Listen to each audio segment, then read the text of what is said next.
नमस्कार दोस्तों, स्वागत है आपका आपके अपने यूट्यूब चैनल ज्ञान का अड्डा पर। दोस्तों मैं हूं राकेश सिहाग।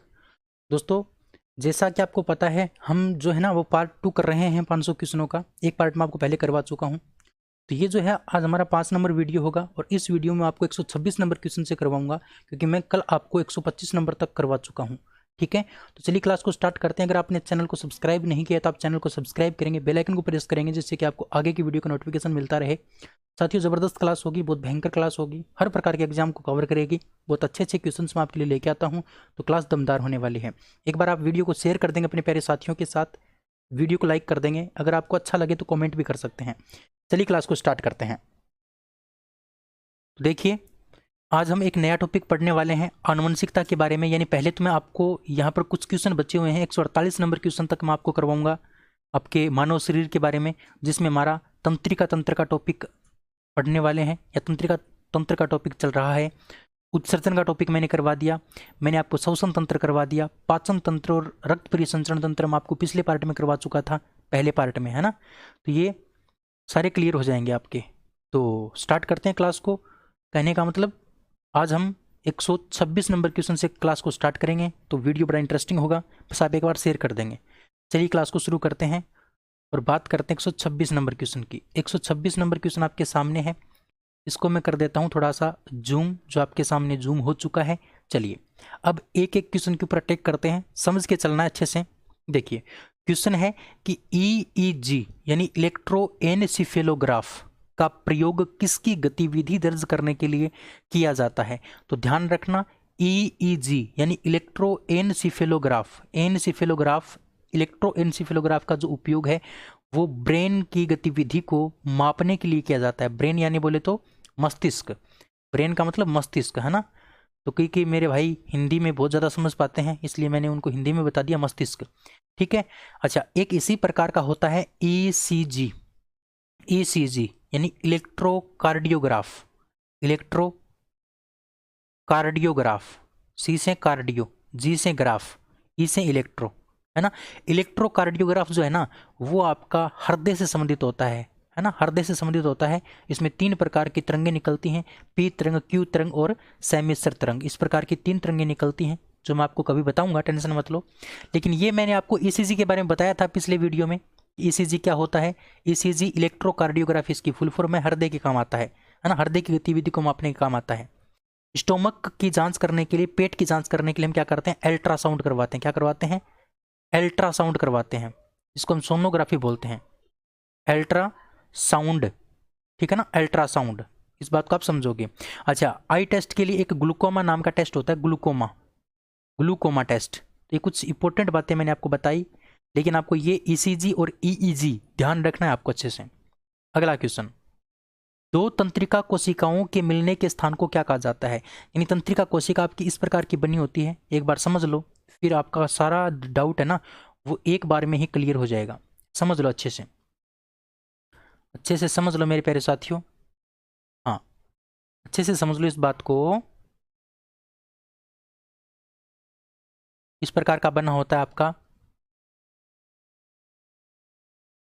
तंत्रिका कोशिका। क्या बना होता है? तंत्रिका कोशिका। इस प्रकार से आगे घुंडी पाई जाती है, ये तंत्रिका कोशिका। इसके आगे फिर एक तंत्रिका कोशिका और है, इस प्रकार से मान लो दूसरी तंत्रिका कोशिका आ गई यहाँ पर, है ना। ये दूसरी तंत्रिका कोशिका आपकी आ गई, थोड़ा सा मैं बना देता हूँ फिर आपको समझ में आएगा इस प्रकार से, है ना। ये आपकी दूसरी तंत्रिका कोशिका आ गई। तो ध्यान से समझना, ये जो आगे की जो शाखित श्रृंखलाएं हैं इनको क्या कहा जाता है? इनको कहा जाता है दुर्मिका। क्या कहा जाता है? दुर्मिका कहा जाता है, इनको दुर्मिका बोलते हैं। क्या बोलते हैं? दुर्मिका। और दुर्मिका का ही दूसरा नाम है डेंड्रोस। क्या नाम है? डेंड्रोस। इसी को हम क्या बोलते हैं? डेंड्रोस बोलते हैं।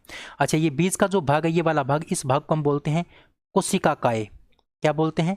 कोशिकाकाय बोलते हैं। और कोशिकाकाय को प्यारे साथियों साइटोन भी बोला जाता है। क्या कहा जाता है? इसको साइटोन के नाम से भी जाना जाता है। और ये जो आपको भाग दिखाई दे रहा है, ये वाला भाग, इस पूरे भाग को हम क्या बोलते हैं? इस पूरे भाग को बोलते हैं तंत्रिकाक्ष। क्या बोलते हैं? तंत्रिकाक्ष बोलते हैं। तंत्रिकाक्ष का दूसरा नाम है एक्सोन, एक्सोन, है ना, एक्सोन इसका दूसरा नाम है। ठीक है, अब ये जो आपको यहाँ पर दिखाई दे रही हैं, ये छोटी छोटी श्रृंखलाएं, इनको हम बोलते हैं अवग्रंथनी घुंडी। क्या बोलते हैं? अवग्रंथनी घुंडी बोलते हैं, अवग्रंथनी घुंडी। और अवग्रंथनी घुंडी को ही कहा जाता है सिनेप्टिक नोब। क्या कहा जाता है? सिनेप्टिक नोब कहा जाता है। ठीक है, अब देखिए ध्यान से, मैं थोड़ा सा कलर चेंज कर लेता हूँ, फिर आपको समझ में आएगा। ध्यान से समझना इस बात को।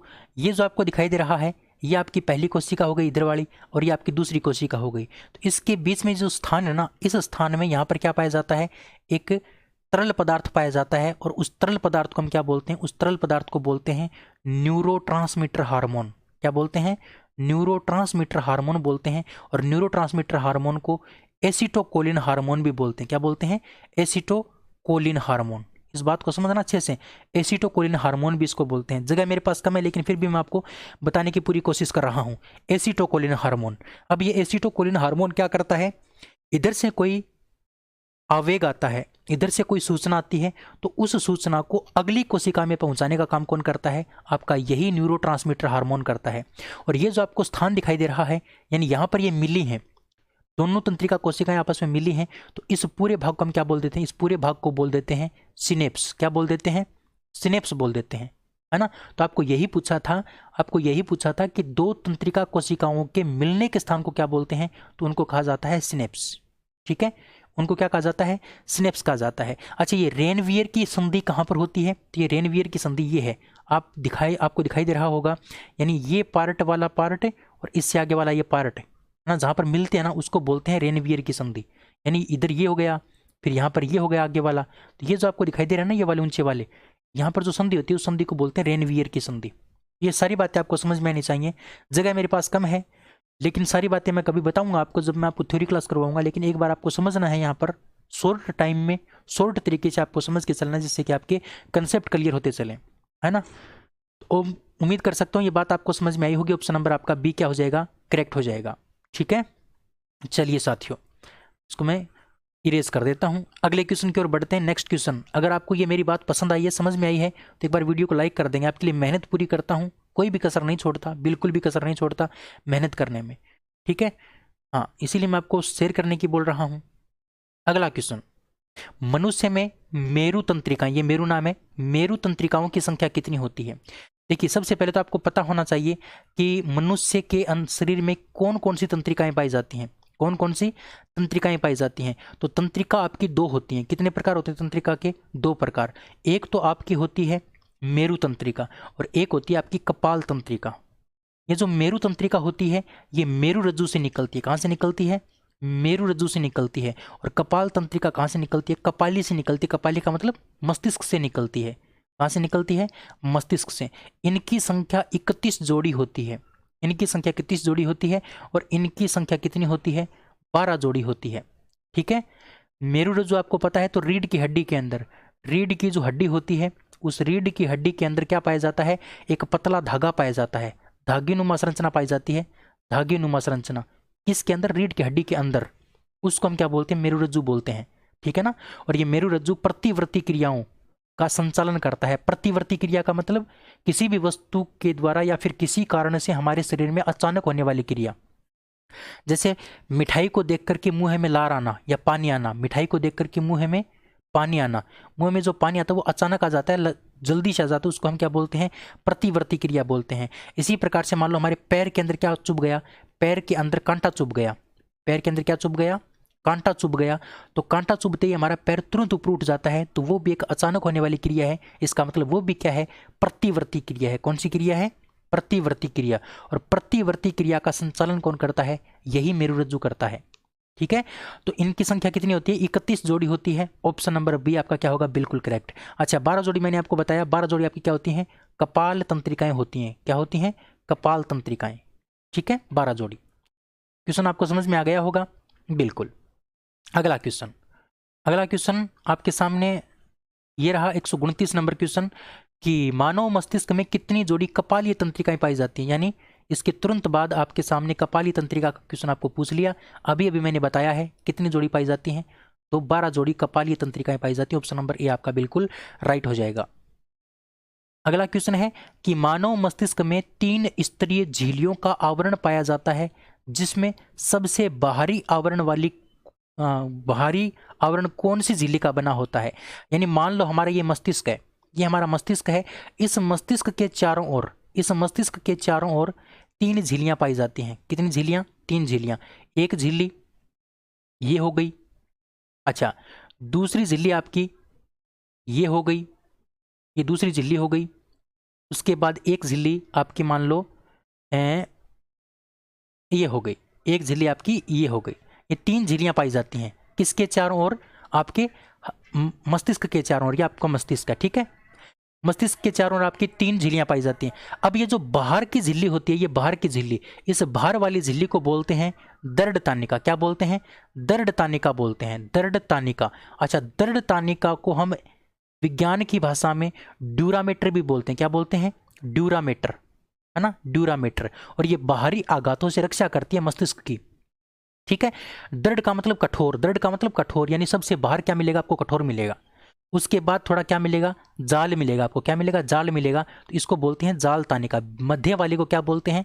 मध्य वाली को जाल तानिका बोलते हैं। और जाल तानिका को इंग्लिश में कहा जाता है एरेक्नोइड। क्या कहा जाता है? एरेक्नोइड कहा जाता है मध्य वाली को।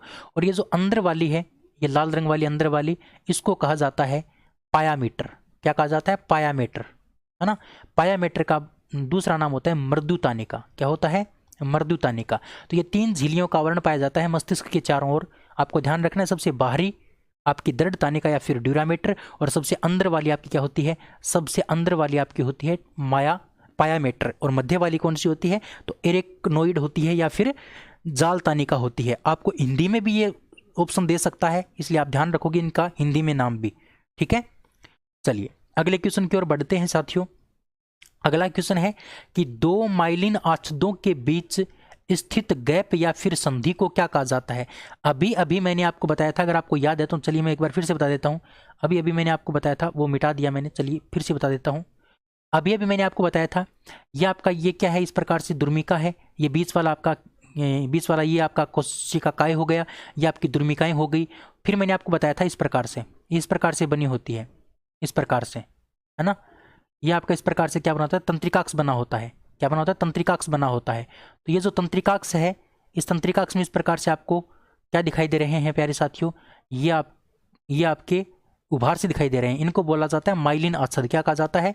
माइलिन आच्छद कहा जाता है, माइलिन आच्छद। तो एक माइलिन आच्छद ये हो गया, एक ये हो गया। इनके बीच में ये जो गैप या फिर जो संधि है ना, ये संधि, इस संधि को क्या बोलते हैं? मैंने आपको बताया था, इस संधि को कहते हैं रेनवियर की नोड, है ना। अगर आप अच्छे से स्टार्टिंग से वीडियो देख रहे हैं तो मैंने आपको स्टार्टिंग वाले क्वेश्चन में ही बता दिया था कि ये जो माइलिन आच्छद है, यानी ये जो उभार है, इस उभार को बोलते हैं माइलिन आच्छद। और इसके बीच में जो आपका गैप है, इस गैप को हम क्या बोलते हैं? रेनवियर की घुंडी बोलते हैं या फिर रेनवियर की नोड बोलते हैं, है ना। तो ये बात आपको समझ में आनी चाहिए। ऑप्शन नंबर आपका डी क्या होगा? बिल्कुल करेक्ट। अगला क्वेश्चन है कि वह पदार्थ जो प्रेरणा का युग्मानुबंधन पर एक न्यूरॉन से दूसरे न्यूरॉन तक पेशी में संवहन करता है, ये क्या बोल रहा है? क्वेश्चन थोड़ा सा समझने की कोशिश करो। यानी ये बोल रहा है कि कोई पदार्थ है, ऐसा पदार्थ जो किसी भी प्रेरणा को, प्रेरणा का मतलब सूचना, किसी भी सूचना को एक कोशिका से या फिर एक न्यूरॉन, न्यूरॉन का मतलब तंत्रिका कोशिका, एक तंत्रिका कोशिका से दूसरी तंत्रिका कोशिका में भेजने का काम करता है।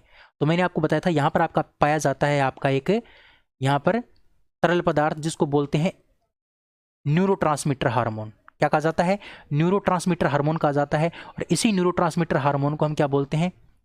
एसिटोकोलिन भी बोलते हैं, एसिटिल कोलिन या फिर एसिटो, एक ही बात है, एसिटिल कोलिन हार्मोन, है ना। एसिटिल कोलिन जो है ना, ये बीच वाला पदार्थ, यही क्या करता है?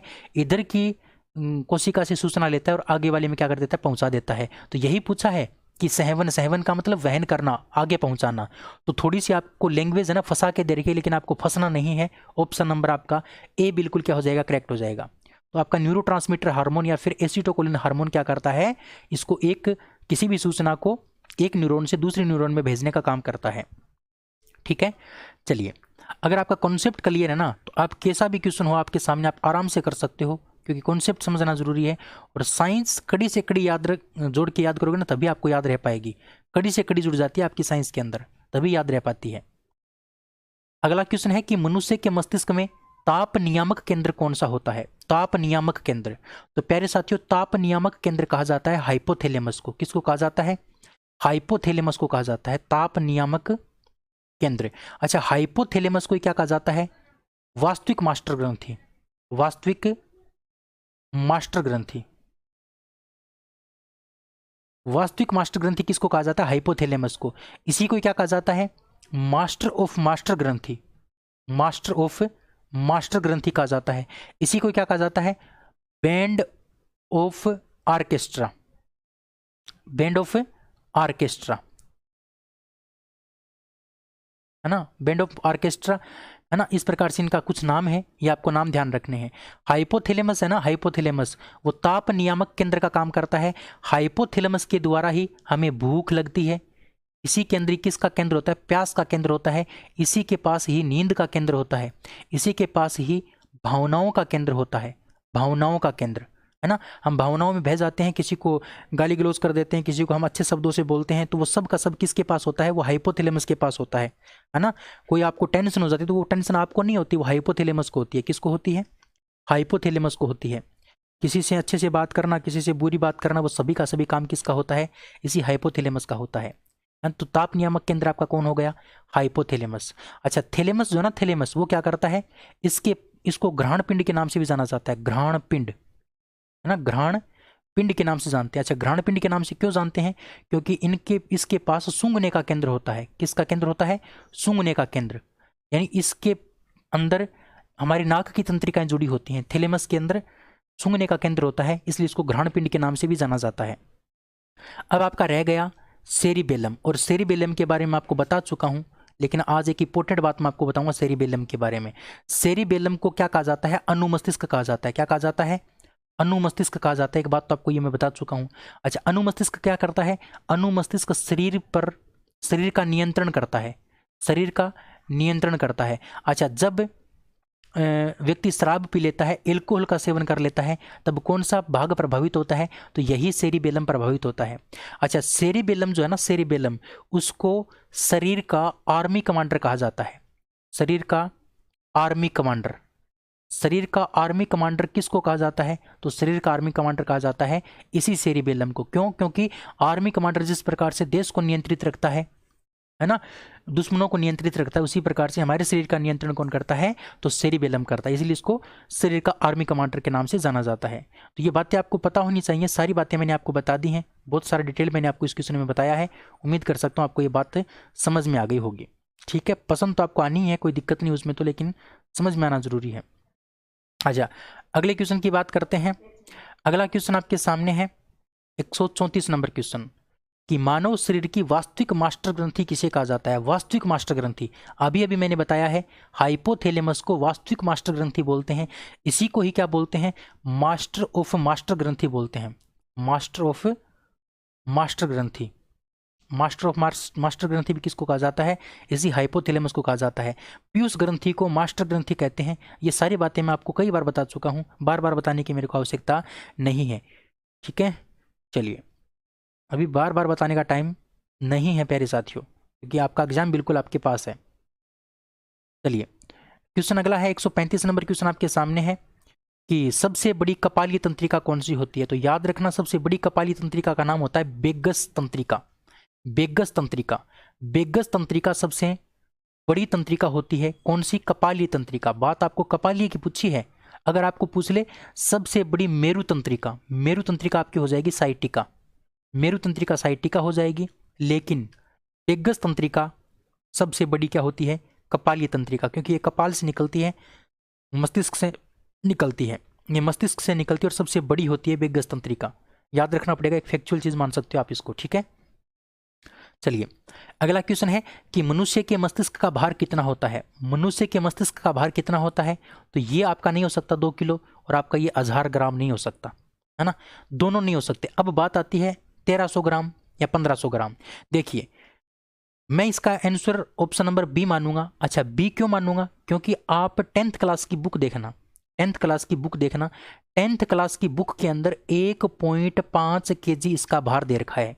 1.5 kg 10th क्लास की बुक के अंदर, है ना, 1.5 kg। और 1.5 kg को अगर हम ग्राम में बदलते हैं तो कितना आता है? 1500 ग्राम आता है। अब बहुत सारी ऐसी आपकी गाइड हैं, बहुत सारी ऐसी बुक हैं जिनके अंदर 1300 ग्राम दे रखा है, 1350 ग्राम दे रखा है, 1400 ग्राम दे रखा है, 1450 ग्राम दे रखा है, तो अलग अलग बुकों में आपको अलग अलग आंकड़ा मिलेगा, लेकिन सही आंकड़ा अगर एनसीईआरटी की बात माने तो ऑप्शन नंबर आपका बी होगा, वरना आप कुछ भी कर सकते हो, आपकी मर्जी है, लेकिन सही यही है, इसको कोई चैलेंज नहीं कर सकता। अब आप में से बहुत सारे दोस्त कहीं से भी अगर पढ़े हैं तो वो शायद अलग आंकड़ा पढ़े हैं, वो मेरा इस बात का विरोध भी कर सकते हैं, लेकिन मैंने आपको इसका स्रोत बता दिया। 10th क्लास की बुक देख लेना, चैप्टर नंबर 2, 10th क्लास की बुक का चैप्टर नंबर 2 है, उसमें देख लेना मस्तिष्क का पार्ट, उसके अंदर आपको मिलेगा इसका भार 1.5 kg। लेकिन यहीं पर बात आपको महिला की दे देता, अगर आपको महिला की बात पूछ लेता, स्त्री की बात पूछ लेता, तो उसका जो है ना वो 1280 ग्राम से लेके और 1350 ग्राम तक होता है। 1380 ग्राम से लेकर के 1350 ग्राम तक क्या होता है, महिला के मतलब मस्तिष्क का भार होता है। ठीक है, तो ये बात आप समझ गए होंगे। ठीक है, तो मैंने इसका स्रोत बता दिया, ज़्यादा मतलब वो मत करना, स्ट्रेस मत लेना दिमाग के ऊपर, आप देख लेना, आपका सारा डाउट क्लियर हो जाएगा। वो गलत चीज़ मैं नहीं पढ़ाऊंगा मेरे प्यारे साथी, जब तक हो सकेगा तब तक मैं आपको अच्छी चीज़ें पढ़ाऊंगा, बहुत अच्छी ऑथेंटिक चीज़ें पढ़ाऊंगा। अगला क्वेश्चन आपके सामने है कि भूख, प्यास, प्यार, क्रोध, घृणा आदि का केंद्र कहाँ पाया जाता है। मैंने आपको बताया था भूख, प्यास, प्यार, क्रोध, ये घृणा, ये सारी की सारी क्या होती हैं, ये भावनाएं होती हैं, ये भावनाएं होती हैं। और ये भूख, प्यास, नींद, ये कहाँ पर पाया जाता है, ये सारा का सारा आपका हाइपोथैलेमस के पास पाया जाता है। किसके पास है, हाइपोथैलेमस के पास, है ना। सेरी थैलेमस के बारे में आपको बता चुका हूँ, इसको घ्राण पिंड के नाम से जाना जाता है, यानी इसके पास सूंघने का केंद्र होता है। किसका केंद्र, सूंघने का केंद्र। सेरिबेलम को अनुमस्तिष्क बोलते हैं, मैं आपको बता चुका हूँ अनुमस्तिष्क के बारे में, शरीर के ऊपर नियंत्रण रखता है, इसको शरीर का आर्मी कमांडर बोलते हैं। सेरिब्रम का मतलब पर मस्तिष्क, और पर मस्तिष्क के बारे में आपको 3 बार बता चुका हूँ, आज चौथी बार बता रहा हूँ। पर मस्तिष्क जो है ना वो हमारे शरीर में इच्छा शक्ति हो गया, यादाश्त हो गया, है ना, खाना पीना, हंसना रोना, खेलना कूदना, वो सारे के सारे काम किसके अंदर होते हैं, वो इसी सेरिब्रम में होते हैं। मानव का जो प्रमस्तिष्क होता है, सेरिब्रम होता है, वो सभी प्राणियों से बड़ा होता है, इसीलिए मनुष्य को बुद्धिमान प्राणी कहा जाता है। ठीक है, तो ये बातें आपको ध्यान रखनी है। चलिए अगले क्वेश्चन की ओर बढ़ते हैं। नेक्स्ट 138 नंबर क्वेश्चन है आपके सामने। क्वेश्चन है कि शराब का सेवन करने के पश्चात किसी व्यक्ति के मस्तिष्क का कौन सा भाग सबसे पहले प्रभावित होता है। तो मैं आपको कई बार बता चुका हूं, अनुमस्तिष्क या फिर सेरिबेलम, अनुमस्तिष्क या फिर सेरिबेलम। चलिए अगला क्वेश्चन है, श्वसन केंद्र कहाँ पाया जाता है। श्वसन केंद्र कहाँ पाया जाता है, अगर आपको याद है तो कल की वीडियो में मैंने आपको 2 बार बताए थे, ये कल की वीडियो में मैंने आपको 2 बार बताया था। ये जो आपका श्वसन केंद्र होता है वो आपका मेडुला ओब्लोगेटा में पाया जाता है, मेडुला ओब्लोगेटा में, और यही भाग आपका मेरु रज्जु से जुड़ा होता है। किससे जुड़ा होता है, मेरु रज्जु से, यही भाग आपका मेरु रज्जु से जुड़ा होता है, मेडुला ओब्लोगेटा। सेरिबेलम में बता चुका हूं आपको अनुमस्तिष्क के बारे में, सेरिब्रम पर मस्तिष्क के बारे में बता चुका हूं, और हाइपोथैलेमस के बारे में आपको 3-4 बार अभी मैंने बता दिया है, तो ज्यादा मैं इसके ऊपर चर्चा नहीं करूंगा। अगला क्वेश्चन है 140 नंबर क्वेश्चन आपके सामने कि सिंपैथेटिक तंत्र या फिर अनुकंपी तंत्र का कार्य नहीं है, आपको नहीं पूछा है। देखिए तंत्रिका तंत्र हमारा जो होता है ना, तंत्रिका तंत्र वो 2 प्रकार का होता है, एक तो होता है केंद्रीय तंत्रिका तंत्र, केंद्रीय, और एक होता है आपका स्वायत्त तंत्रिका तंत्र, स्वायत्त, है ना, स्वायत्त तंत्रिका तंत्र। अब ये जो केंद्रीय तंत्रिका तंत्र होता है ये भी 2 प्रकार का, एक तो मस्तिष्क और एक आपका मेरु रज्जु, और ये भी आपका 2 प्रकार का होता है, एक तो आपका होता है अनुकंपी, अनुकंपी, और एक होता है आपका प्रानुकंपी, प्रानुकंपी, है ना। तो ये जो अनुकंपी है ना, अनुकंपी वाला स्वायत्त तंत्रिका तंत्र का, तंत्रिका तंत्र के स्वायत्त तंत्रिका तंत्र का एक भाग है अनुकंपी। ये जो अनुकंपी तंत्र है ये हमारी हृदय की धड़कन को क्या करता है, बढ़ाने का काम करता है, हमारी पुतलियों को फैलाने का काम करता है। जब हम अंधेरे से प्रकाश में जाते हैं तो हमारी पुतलियां फैल जाती हैं, वो किसके कारण फैलती हैं, इसी अनुकंपी तंत्र के कारण फैलती हैं, और हमारी श्वसन बढ़ा देता है। यानी कभी कभार हमारे स्ट्रेस हो जाता है, हमारे पीछे कुत्ता लग गया, मान लो कुत्ता लग गया, तो हमारी हृदय की धड़कन बढ़ जाएगी, हमारी पुतलियां फैल जाएंगी, हमारी श्वसन बढ़ जाएगी। तो वो सारा का सारा काम किसका होता है, ये तीनों के तीनों काम, ये तीनों के तीनों काम किसके द्वारा होते हैं, तो प्यारे साथियों इसी अनुकंपी तंत्र के द्वारा होते हैं। तो लार श्रावण का काम कौन नहीं करता, ये अनुकंपी तंत्र नहीं करता, ये काम किसका होता है, ये प्रानुकंपी का होता है। किसका होता है, प्रानुकंपी का होता है ना। तो ऑप्शन नंबर आपका डी क्या होगा, बिल्कुल करेक्ट होगा, ऑप्शन नंबर डी आपका क्या हो जाएगा, बिल्कुल करेक्ट। क्यों? क्योंकि आपको यही पूछा था कि कौन सा कार्य अनुकंपी तंत्र नहीं करता, तो लार श्रावण को बढ़ाने का काम कौन नहीं करता है, तो पर अनुकंपी तंत्र नहीं करता है। ठीक है, चलिए अगला 141 नंबर क्वेश्चन है कि मानव मस्तिष्क का सबसे बड़ा भाग, मानव मस्तिष्क का सबसे बड़ा भाग आपका परमस्तिष्क होता है ना, परमस्तिष्क, यानी पूरे मानव मस्तिष्क का 85% भाग किसके पास होता है, इस परमस्तिष्क के पास होता है। और ये परमस्तिष्क जो है ना, ये अन्य प्राणियों से बड़ा होता है, अन्य प्राणियों से क्या होता है, बड़ा होता है। इसीलिए मनुष्य को या मानव को क्या कहा जाता है, बुद्धिमान प्राणी कहा जाता है, परमस्तिष्क के बड़े होने के कारण, क्योंकि इसी के पास क्या है, याददाश्त, हंसना रोना सब कुछ इसके पास है, परमस्तिष्क के पास। ठीक है, चलिए अगला क्वेश्चन है कि मस्तिष्क व मेरु रज्जु के चारों ओर एक द्रव भरा रहता है जिसे क्या कहा जाता है। यानी हमारा ये मस्तिष्क है, इस मस्तिष्क के चारों ओर भी क्या मिलेगा, आपको एक द्रव पदार्थ मिलेगा, और एक आपका मेरु रज्जु, उसके चारों ओर भी आपको क्या मिलेगा, एक द्रव पदार्थ मिलेगा। तो उसको क्या कहा जाता है, तो उसको कहा जाता है श्वेत द्रव। यानी आपके दो प्रकार के द्रव पाए जाते हैं। चलिए मैं आपको अच्छे से बताने की कोशिश करूंगा, समझना इस बात को, इस बात को समझने की कोशिश करना, अच्छे से समझ लो इस बात को, क्योंकि बहुत इंपॉर्टेंट बात आपसे पूछी है, बहुत इंपॉर्टेंट बात आपसे पूछी है। देखिए सबसे पहले मैं मस्तिष्क की बात करूंगा। ये मान लो आपका मस्तिष्क है, ये मान लो आपका मस्तिष्क है। इस मस्तिष्क के चारों ओर 3 प्रकार की आपकी झिल्लियां पाई जाती हैं। ये आपकी पहली झिल्ली हो गई, ठीक है। उसके बाद ये आपकी सेकंड झिल्ली हो गई, चलिए ये आपकी सेकंड झिल्ली हो गई। एक झिल्ली आपकी और होती है, एक झिल्ली और होती है जिसको मैं बना देता हूं ब्लैक से। चलिए देखिए ये आपकी हो गई एक झिल्ली और, ये 3 झिल्लियां आपकी हो गई। अब झिल्लियों के मध्य में भी एक आपका क्या होता है, झिल्लियों के मध्य में भी एक आपका, इन झिल्लियों के मध्य में भी एक आपका मिलता है द्रव पदार्थ, तीनों के मध्य में यहां पर। तो इस द्रव को तो बोलते हैं धूसर द्रव, क्या बोलते हैं, धूसर द्रव बोलते हैं, है ना।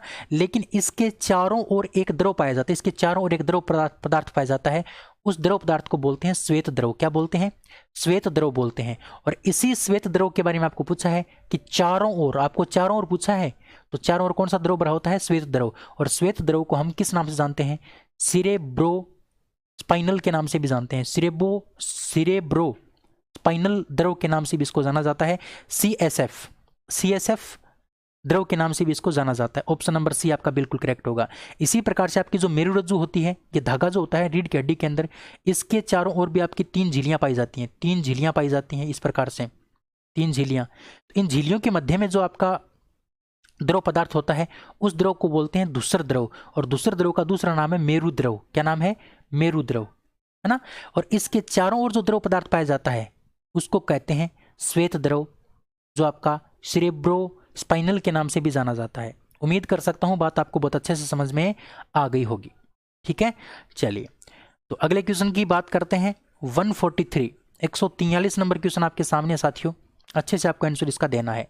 देखिए 143 नंबर क्वेश्चन है कि ग्रहण पिंड यानी सूंघने की संवेदना देता है, यह मस्तिष्क के किस भाग में स्थित होता है। तो मैं आपको बता चुका हूं प्यारे साथियों, अग्र मस्तिष्क का एक भाग है, अग्र मस्तिष्क का भाग है थैलेमस, अग्र मस्तिष्क का भाग है थैलेमस। यानी अग्र मस्तिष्क में आपके 3 भाग होते हैं, एक होता है आपका परमस्तिष्क, एक आपका थैलेमस, और एक आपका होता है हाइपोथैलेमस, हाइपोथैलेमस। तो हाइपोथैलेमस के बारे में आपको बता चुका हूं, भूख प्यास नींद केंद्र, नींद का केंद्र है ना, भावनाओं का केंद्र आपका हाइपोथैलेमस के पास होता है। इसको हम ग्रहण पिंड के नाम से भी जानते हैं, ग्रहण पिंड, क्योंकि ये क्या करता है, सूंघने का काम करता है। तो ये ग्रहण पिंड किसका भाग है, अग्र मस्तिष्क का भाग है। ऑप्शन नंबर ए आपका क्या होगा, बिल्कुल करेक्ट होगा। चलिए अगले क्वेश्चन की बात करते हैं। 144 मेनिंजाइटिस रोग का संबंध किससे है। मेनिंजाइटिस रोग का जो संबंध है वो आपका मस्तिष्क से है। किससे है, मस्तिष्क से, क्योंकि मेनिंजाइटिस जो रोग होता है प्यारे साथियों, वो आपका एक प्रकार का माइग्रेन का रोग होता है। माइग्रेन मतलब सरदर्द होता है, इसमें पेट दर्द भी होता है, उल्टी भी आती है, और व्यक्ति क्या है, पागल सा हो जाता है। क्या हो जाता है, पागल सा हो जाता है इस मेनिंजाइटिस रोग में। तो वो किससे संबंधित है, आपका मस्तिष्क से संबंधित है। ठीक है, चलिए अगला क्वेश्चन है, मेरुरज्जु यानी स्पाइनल कोई का मुख्य कार्य क्या है। मेरुरज्जु यानी स्पाइनल कोई का मुख्य कार्य क्या है। तो अगर आपको याद है स्टार्टिंग में मैंने बताया था मेरु रज्जु क्या करती है, प्रतिवर्ती क्रियाओं का नियंत्रण करती है। प्रतिवर्ती क्रियाएं कौन सी होती हैं, जो क्रियाएं अचानक होती हैं, जो क्रियाएं अचानक होती हैं। जैसे जैसे आपके पैर में कांटा चुभ गया, आपके पैर में क्या चुभ गया, कांटा, तो आपका पैर ऊपर उठ जाता है, तो वो एक प्रकार की अचानक होने वाली क्रिया है, अचानक होने वाली क्रिया है और हमारी इच्छा के विरुद्ध होता है ये, ठीक है।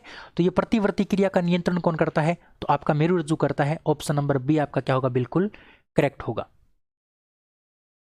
अगला क्वेश्चन है कि आवेग संचरण यानी सूचना प्रसारण में कौन सा आयन काम आता है।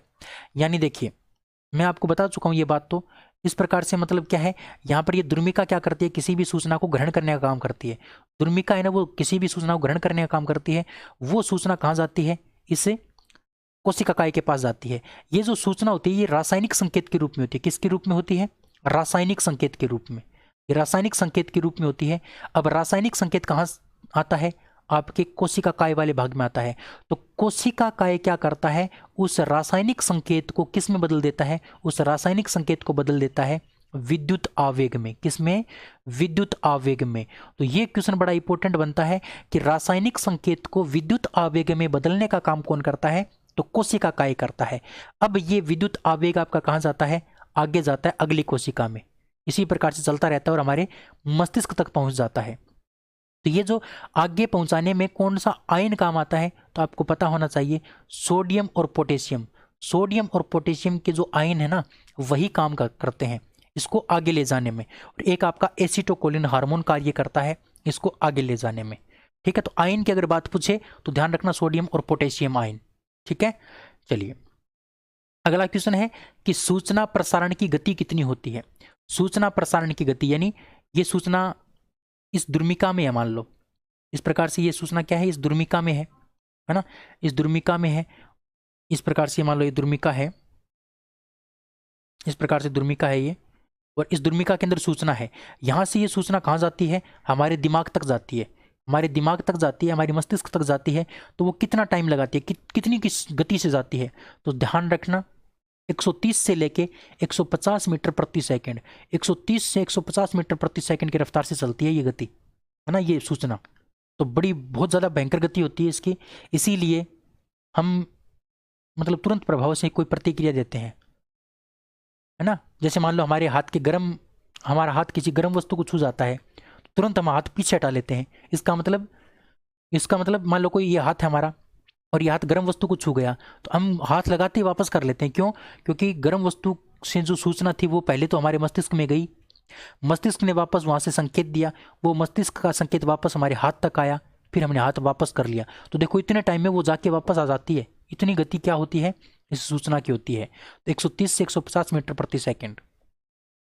अगला क्वेश्चन है कि मध्य मस्तिष्क में कितने नीले पाए जाते हैं। जो आपका मध्य मस्तिष्क होता है, मध्य मस्तिष्क वो आपका 4 भागों में बंटा होता है। कितने भागों में बंटा होता है, 4 भागों में, यानी 2 पिंड ऊपर होते हैं और 2 पिंड नीचे होते हैं।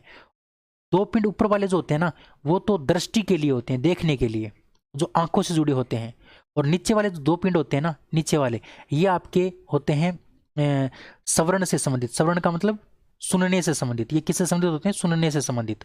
तो आपके कितने पिंड होते हैं, 4 पिंड होते हैं। किसके अंदर, मध्य मस्तिष्क में, जो आपका देखने और सुनने का काम करते हैं, है ना। ऊपर वाले 2 देखने का और नीचे वाले 2 क्या करते हैं, सुनने का काम करते हैं। चलिए अगला क्वेश्चन 190। अब देखिए प्यारे साथियों, मैंने 148 नंबर क्वेश्चन तक आपको करवा दिया।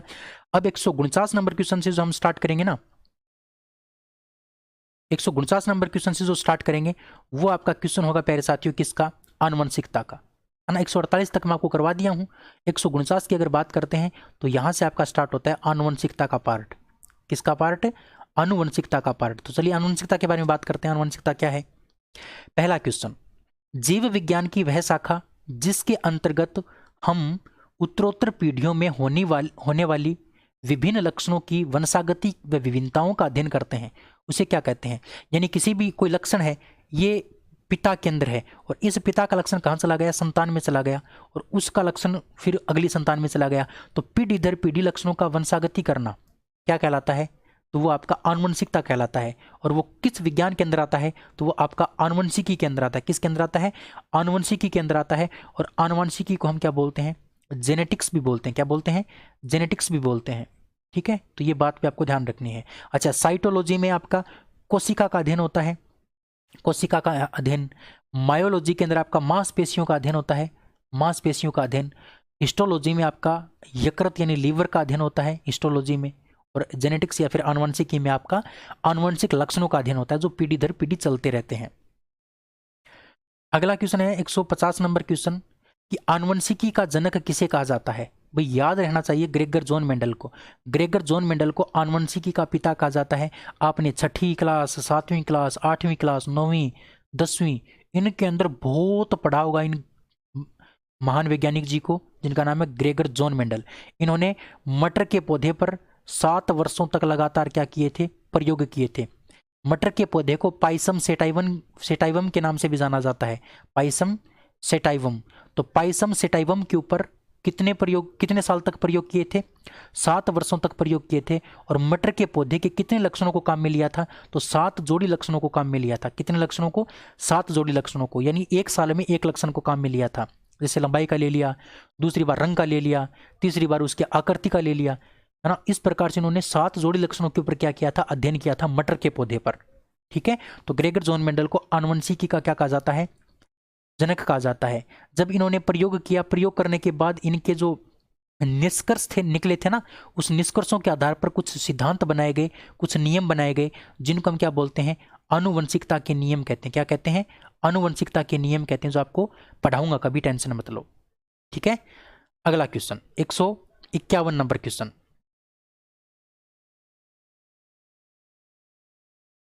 151 नंबर क्वेश्चन आपके सामने है कि मेंडल ने अपने प्रयोग के लिए किस पादप को चुना था? किस पादप को चुना था? अभी अभी मैंने बताया, पाइसम सेटाइवम को चुना। ऑप्शन नंबर ए आपका बिल्कुल करेक्ट होगा, मटर के पौधे को चुना।